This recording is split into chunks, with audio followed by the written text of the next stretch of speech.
ասեք։ Տեր հայր, ինչ եք սպասում այսօր, ինչ եք կարծում, ինչ տեղի կունենա։ Մենք եկել ենք աղոթելու, այո։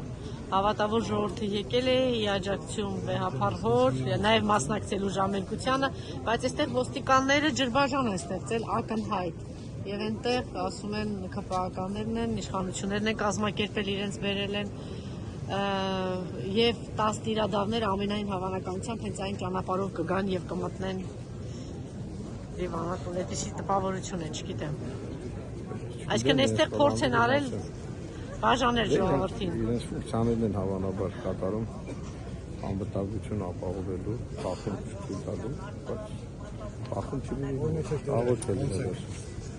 Ինչ ունեք ասելու են 10 տիրադավներին, որ հայտարարում են անverջ, որ մի ընտրություն ունի միայն վեհափառ հայրը, որ գնա ինքը հանդիպի Նիկոլին եւ խոսի քննարկի հրաժարականի եւ հանգստի հարցը։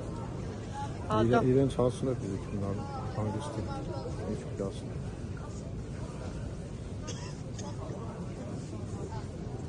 Ուրեմն ասելու բան չունեմ իրենց, իրենք շատ բան են ասում, մենք էլ ասում ենք, որ չպիտի հանդիպի եւ պիտի մնա հրապարակում։ Իրենց քայլը ոնց է գնահատում, ինչպես է գնահատում։ Արդեն մեր սրբազանը գնահատել է անունը տալով։ Այո։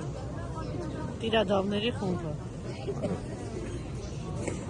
Թվել է։ Բագրատ Սրբազանն ասում էր եկեղեցին պիտի հաղթի, սա պիտի հաղթի, չեմ վստահ ամեն դեպքում հաղթելու է, որովհետև Աստվածաշունչն է ասում, ավետարանն է ասում, որ ժողովրդի դռները չպիտի հաղթեն եկեղեցին, դեռ չեն հաղթել, որտեղ չպիտի հաղթել։